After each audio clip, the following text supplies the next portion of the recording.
Literary criticism और literary theory दो चीज़ें हैं। लिटरेरी क्रिटिसिज्म और लिटरेरी थियोरी।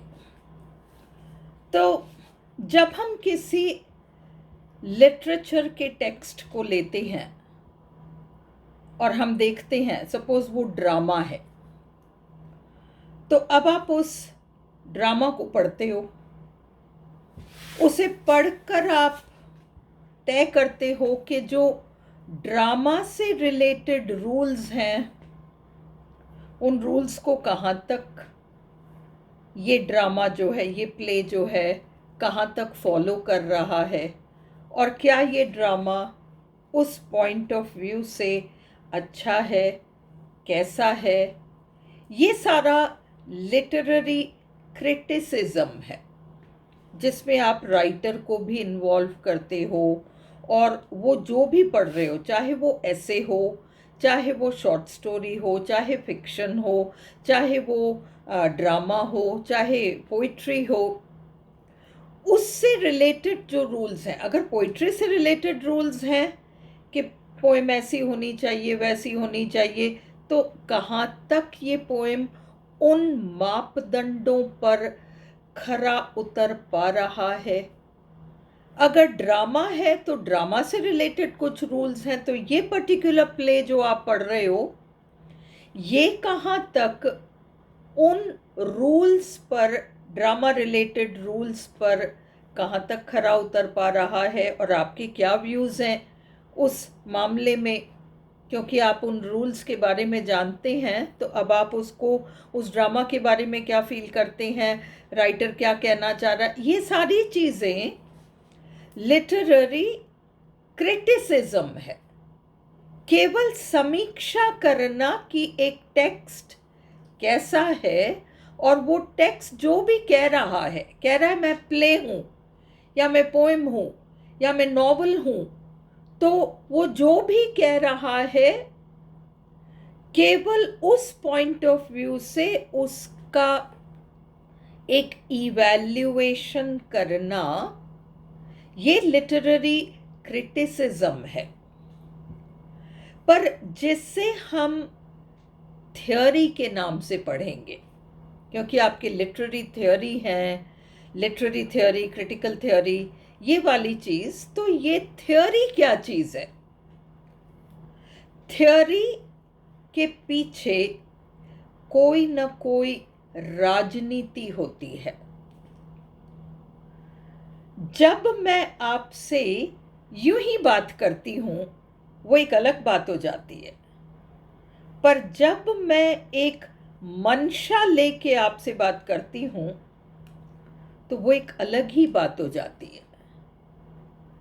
मैं पहले से एक धारणा लेके चल रही हूं और मैं उसी धारणा को ध्यान में रखकर आपसे बात कर रही हूं, ये किस्म की राजनीति है।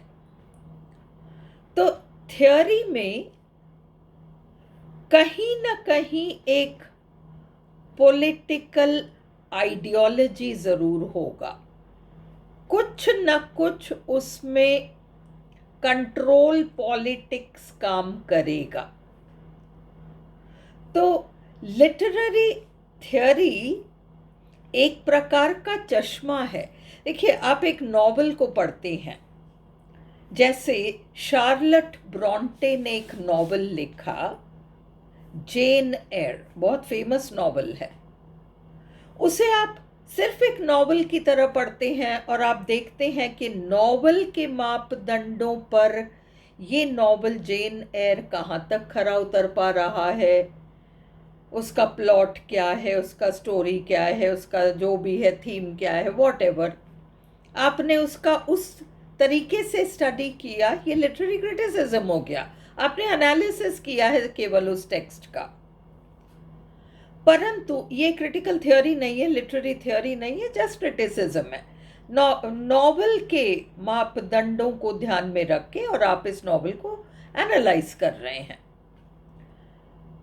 परंतु जेन एयर एक ऐसा नॉवल है जिसमें भले राइटर की ऐसी कोई मंशा रही हो या नहीं हो, पर जब हम उस नॉवल को पढ़ते हैं तो हमें पता चलता है कि इस नॉवल में कुछ कैरेक्टर्स हैं जिनको कि इसी नॉवल के बाकी कैरेक्टर्स तुच्छ दिखा रहे हैं। मतलब हम सुपीरियर हैं, तुम तुच्छ हो, तुम इस स्किन कलर के हो, तुम इस रेस को बिलोंग करते हो, तुम वाइट नहीं हो, तुम यूरोपियन नहीं हो, तुम एशियन हो, तुम अफ्रीकन हो, तो इसलिए तुम हमसे कम हो। इस तरह के विचार कहीं ना कहीं उस नॉवल में झलकते हैं। भले ही शार्लट ब्रॉन्टे ने ये सोचकर उस नॉवल को नहीं लिखा कि मुझे ऐसा दिखाना है, इन लोगों को नीचा दिखाना है, वो एक परंपरा सी बन गई, सभी की वो धारणा बन गई कि हम वाइट्स हैं, हम यूरोपियन हैं, हम सुपीरियर हैं, और ये बाकी जाति के लोग, बाकी जो क्षेत्रों के लोग हैं, ये इन्फीरियर हैं, इनका तो दिमाग ही खराब रहता है, ये तो पागल ही होते हैं। और इसलिए ऐसे कैरेक्टर्स को ऐसे ही दिखाया जाता है इन नॉवेल्स में, दिमाग से पैदल या दिमाग से खराब या बुद्धिहीन, या इनकी हरकतों पर इनको कंट्रोल नहीं है। तो इस तरह के कैरेक्टर्स को शो, उसने तो नॉवल में यूं ही शो किया है।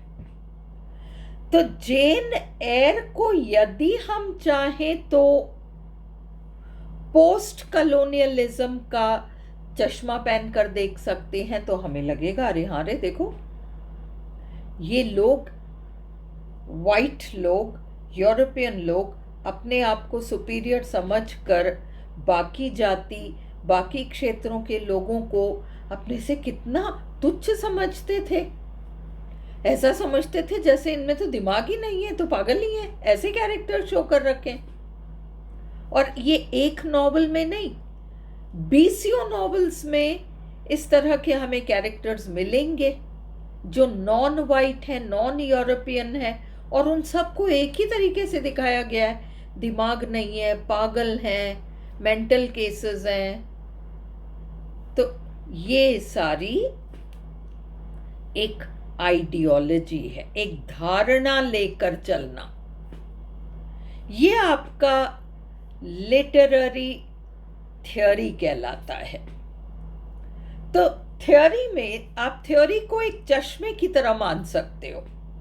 चीज तो सफेद है, पर मैं हरा चश्मा पहनकर देखूंगी तो मुझे वो चीज हरी लगेगी, गुलाबी चश्मा पहन के देखूंगी तो गुलाबी लगेगी, और काला चश्मा पहन के देखूंगी तो काला लगेगा।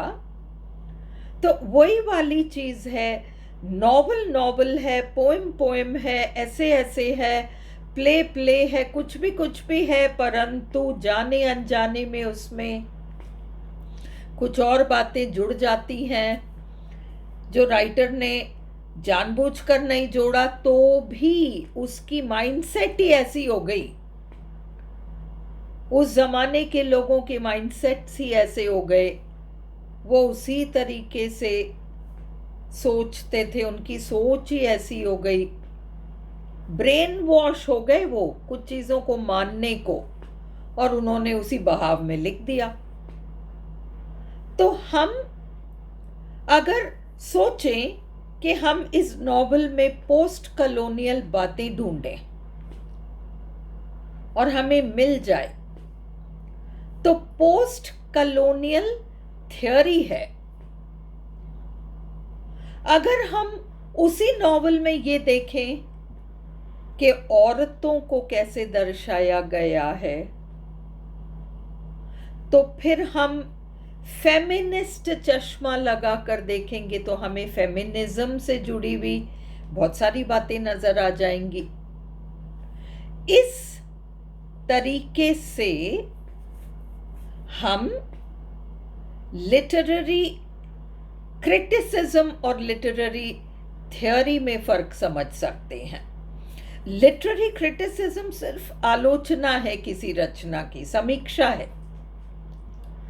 थ्योरी में हम एक विचारधारा को ढूंढते हैं, एक विचार जो कि विचारधारा बन चुकी है, खतरनाक हो चुकी है, साहित्य के पन्नों में वो सर्कुलेट होती रहती है और लोग उन चीज़ों को पढ़कर ब्रेन वॉश होते चले जाते हैं। ये चीज़ आपकी लिटरेरी थ्योरी है।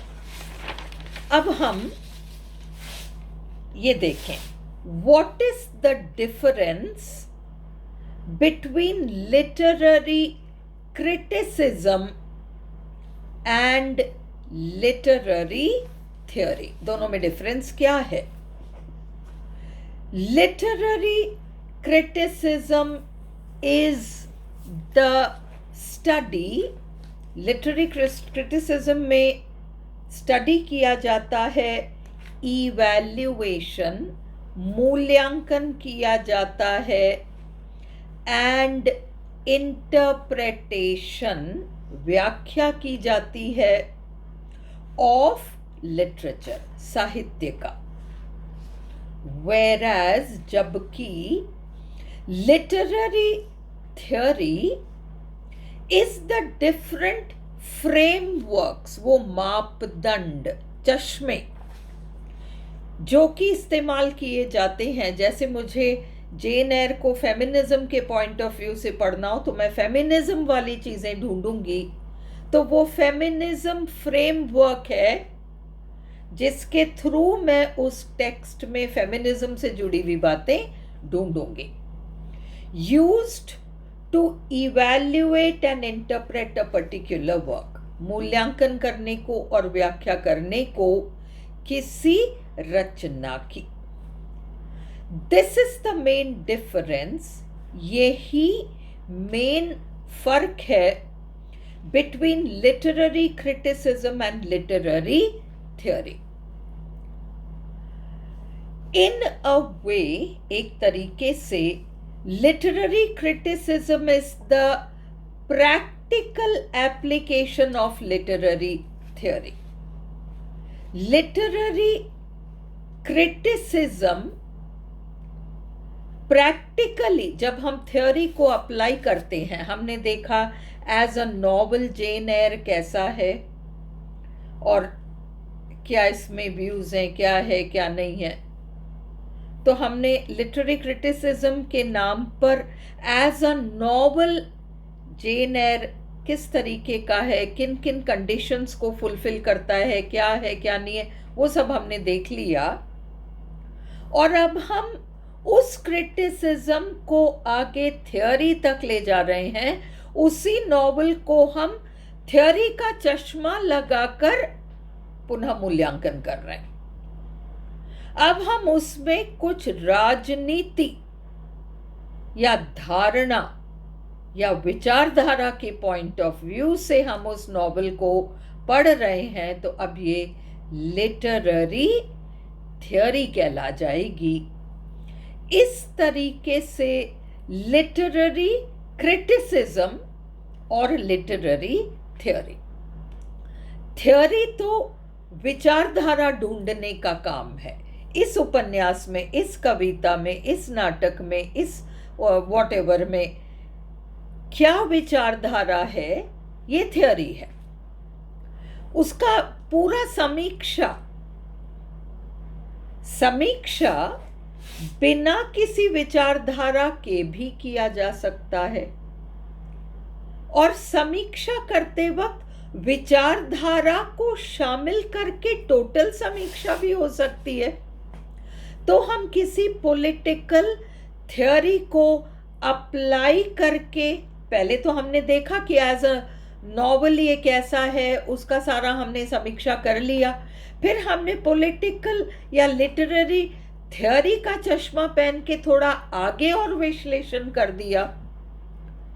तो लिटरेरी क्रिटिसिज्म एक ब्रॉड टर्म है और लिटरेरी थ्योरी एक पार्ट है जो केवल राजनीतिक विचारधाराओं से संबंध रखता है और ये देखता है कि कोई भी साहित्यिक रचना कैसे किसी पर्टिकुलर विचारधारा से जुड़ी हुई है। वो विचारधारा आपकी थ्योरी है और टोटल समीक्षा में बिना पॉलिटिकल विचारधारा के केवल समीक्षा भी हो सकता है, तो भी लिटरेरी क्रिटिसिज्म है। और लिटरेरी क्रिटिसिज्म में समीक्षा जिसमें कि राजनीतिक विचारधारा का भी ध्यान रखा गया है वो भी हो सकता है, पर लिटरेरी थ्योरी बेसिकली विचारधारा रिलेटेड शब्द है, फ्रेज है। क्यों जरूरत पड़ी लिटरेरी थ्योरी की? दुनिया में पॉलिटिक्स ऑफ कंट्रोल नाम की चीज है। पॉलिटिक्स ऑफ कंट्रोल में एक वर्ग अपने आप को ऊंचा समझकर बाकी वर्गों पर दबाव नीति अपनाता है, और क्योंकि वो दबाव नीति अपनाना चाहता है तो अपनी मनमानी करके इन लोगों से कुछ मनवाना चाहता है, और इस प्रकार से एक आइडियोलॉजी खड़ी हो जाती है। या तो दबाने वाला वर्ग जो है अपनी एक आइडियोलॉजी लेकर चल रहा है, सदियों तक हो सकता है कि दबा हुआ वर्ग दबता चला जाए और एक दिन अचानक जग जाए कि हमें हमारे अधिकार चाहिए। तो अब इन लोगों की आइडियोलॉजी एक अलग आइडियोलॉजी बन जाएगी, इनकी कुछ अलग प्लानिंग हो जाएगी। तो आइडियोलॉजी बेसिकली विचारधारा से रिलेटेड टर्म है। ये उनका भी हो सकता है जो दबाना चाहते हैं, और ये उनका भी हो सकता है जो दबते चले आए हैं। और इसलिए अब हम अगले टर्म पर चलेंगे, लेफ्ट विंग और right wing. Left wing ideology क्या है और राइट विंग आइडियोलॉजी क्या चीज है?